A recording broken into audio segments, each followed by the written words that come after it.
viewers, today I am going to talk about the biography of the saint musician Swami Haridas. Swami Haridas was the illustrious singer of the Mughal Emperor Akbar's reign, who acquainted the world with the divinity of music. Swami Haridas, better known in the music world and otherwise also, is the celebrated guru of Sangeet Samrat Tansen, Baiju Bawra and many other musicians.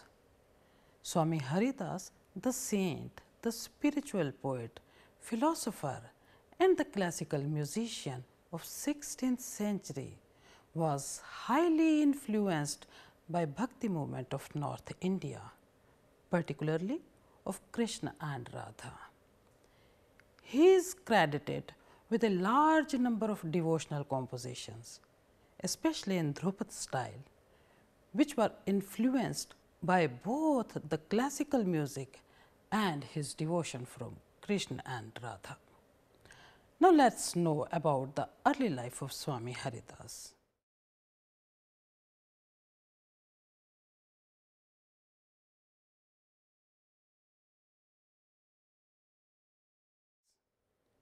The exact date of birth of this saint musician Swami Haridas is not well known. There are many different views about the detail of Swami Haridas's life. According to one thought, Swami Haridas' father was Asudhir and he was Saraswat Brahmin. His mother's name was Ganga Devi. They originally belonged to Uchgram, a place near Multan, which is now in Pakistan. The family migrated along with other Brahmins and Hindus after the foreign invasions to a village named Khairwali Sadak near Aligarh in Uttar Pradesh. Haridas was born there in 1512 and now the village is called Haridaspur in honor of Swami Haridas. From there the family shifted to Rajpur near Vrindavan. According to this opinion, Swami Haridas's lifespan was from 1512 to 1607. The second opinion is that Swami Haridas was born in Rajpur near Vrindavan in 1480. His father's name was Gangadhar and mother's name was Chitra Devi. According to this version, his lifespan was from 1480 to 1575. Still, according to another thought, Haridas was born in Rajpur in 1537. His two brothers Jagannath and Govindraj were also born there in 1541 and 1545 respectively. According to this school of thought, Haridas's lifespan was from 1537 to 1632. Surprisingly, on the post stamp released by the Post and Telegraph Department of India in 1985, the lifespan of Swami Haridas ji is mentioned from 1478 to 1573. So, we can say that exact date of birth of Swami Haridas ji is controversial. Anyways, whatsoever the truth is, but one thing seems to be common in all the school of thoughts, that Swami Haridas ji lived the divine life of 95 years and that too far from the worldly wealth in Nidhivan in Vrindavan. Swami Haridas ji's parents had a great regard and faith in sadhus, that is saints. The sanctity and the saintliness permeated the family of Swami Haridas. Therefore, Swami Haridas imbibed the deep-rooted faith in religion and devotion from his parents and grew up with the saint temperament. It is said Swami Haridas spent some of his lifetime at Gwalior in the court of Raja Man Singh Tomar, who is well known for his patronage for Hindustani classical music and particularly to the Dhrupad style. Raja Man Singh Tomar had a galaxy of musicians. In his court, Haridas composed a large number of songs in Braj Bhasha. It is said Swami Haridas renounced all the worldly comforts at the age of 25 and devoted himself to the worship of Shyama Shyam, that is Radha Krishna. He built his hut in Nidhivan Nikunj in Vrindavan and sang all the songs of love of Radha Krishna. As the days passed, Haridas grew into an ardent devotee of Shyama Shyam. He learned the divine love and divine music from the nature in Vrindavan, that is, from the birds, flowers, trees, the water flow of the river, the stars, and moon in the sky. In fact, he felt Lord Krishna in each and everything and everywhere around him. He heard his melodious murli, that is flute, all around him. Thus he found the bliss in bhakti, that is devotion of Lord Krishna through music. Haridas was such a devotee of Lord Krishna that it is said he continued to praise Lord until the Lord manifested himself.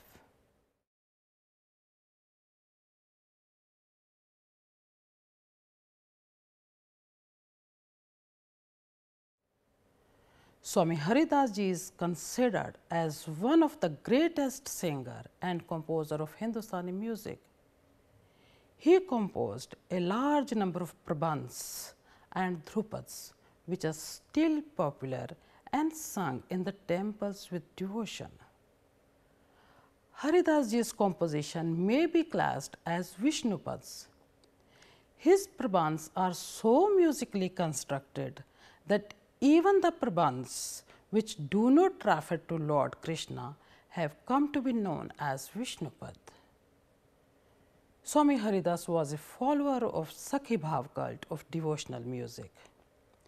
He believed Krishna as a lord of the universe and himself as his permanent Sakhi, that is lady friend. Sometimes Swamiji is said to have been the incarnation of Lalita Sakhi, the legendary friend who consoled Radha in her lovelorn state. Thus, he is called the originator of Sakhi Sampradaya. Swami Haridas intoxicated with devotion and sang the glories of Shyama Shyam. His music was never meant for the worldly entertainments or in the praise of emperors, but it was to propagate the philosophy of the pure and eternal love. Now the works of Swami Haridas Ji.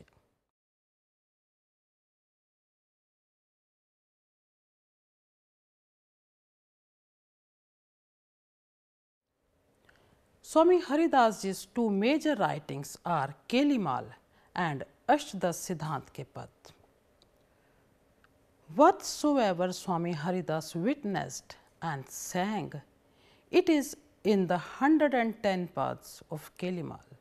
In fact, there are 128 compositions attributed to Swami Haridas, out of which 110 are devotional, which are mentioned in Kelimal. Kelimal includes 11 main rags such as Nat, Gauri, Kannada, Kedara, Kalyan, Sarang, Vibhas, Bilawal, Malhar, Gaud and Vasant. He composed many pads in each rag.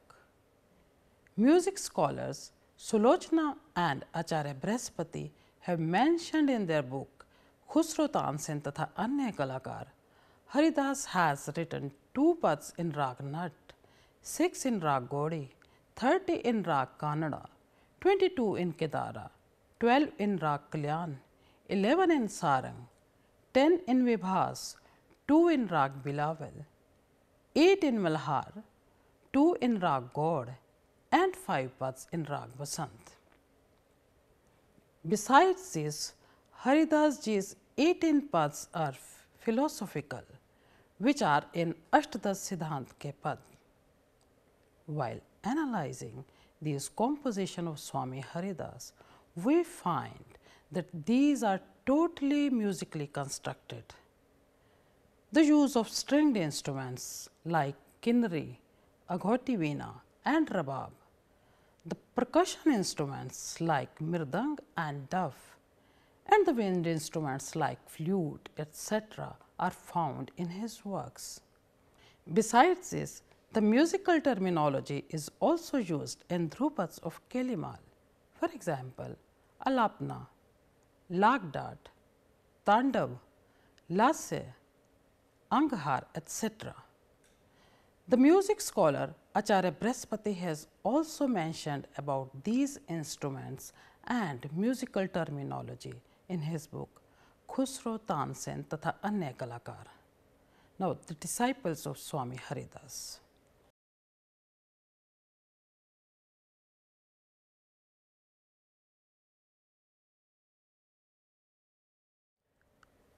Swami Haridas ji is said to have been the music guru of Tansen, the one amongst Navratna, that is 9 gems of the Mughal Emperor Akbar's court, whose name is well known even in laymen for doing miracles with music.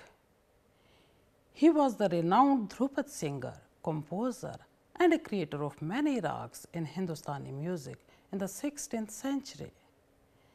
Many musicologists and critics of art believe that Swami Haridas was more melodious and far better singer than his world famous disciple Mia Tansen. That is why there is a popular legend about Emperor Akbar, who along with Tansen went to hear the melodious singing of Swami Haridas.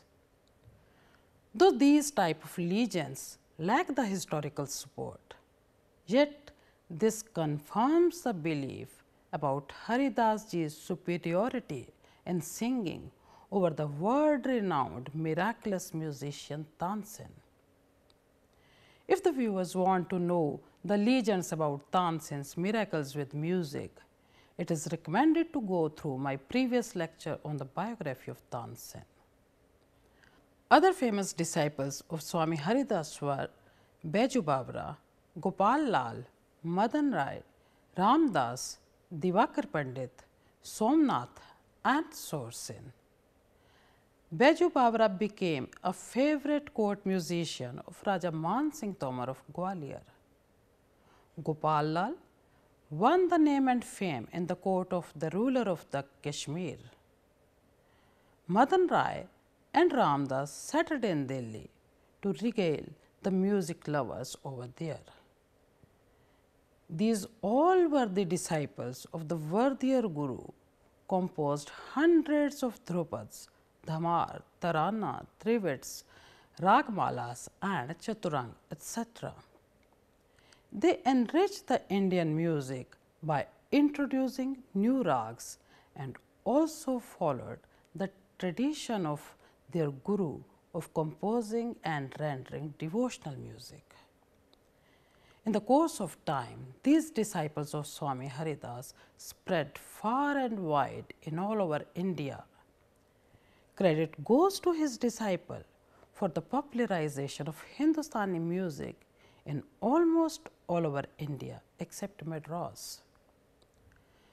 Swamiji's spiritual disciples include Vittal and Krishnadas, who fostered his tradition of devotional music.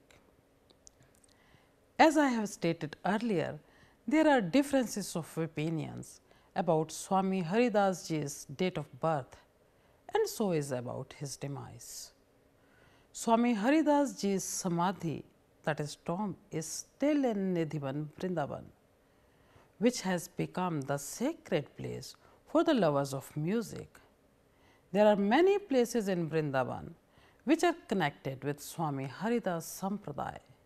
These are Shri Banke Bihari ji's temple, Nidhivan Nikunj, Shri Gorelal ji's temple and Shri Rasik Bihari ji's temple. To mark the respect to his memory, Swami Haridas Sangeet Sammelan is held every year in Vrindavan, where reputed musicians give performances to pay homage to the pious memory of Swamiji. In fact, Swami Haridas Sangeet Sammelan, that is music festival, is held at many places in North India, especially by Sur Singar Sansad in Mumbai, which is held for more than 50 years to commemorate Swamiji's memory. The Post and Telegraph Department of India paid homage to Swami Haridas, saint musician, on September 19, 1985 by releasing a commemorative stamp containing his portrait showing the very popular picture of Swami Haridas with Tanpura. To sum up, we can say Swami Haridas worshipped, adored, sang and propagated divine and eternal love of Krishna and Radha. He was the spiritual poet and classical musician of 16th century who founded bliss in bhakti, that is devotion, through the medium of music. There are large number of his devotional compositions which are influenced both by classical music and bhakti movement of North India, especially his devotion towards Krishna and Radha. He was the proud guru of the world-renowned and miraculous musician Sangeet Samrat Tansen and very talented Baiju Bawra too. Whenever anyone will talk of Sangeet Samrat Tansen and Baiju Bawra, their celebrated guru Swami Haridas Ji's name will always be taken prior to them with great reverence. Swami Haridas Ji's Nidhivan Nikunj in Vrindavan has become the sacred place both for the devotees of Krishna and Radha as well as for the lovers of music. His divine memory will remain forever in the hearts of music lovers. Thank you.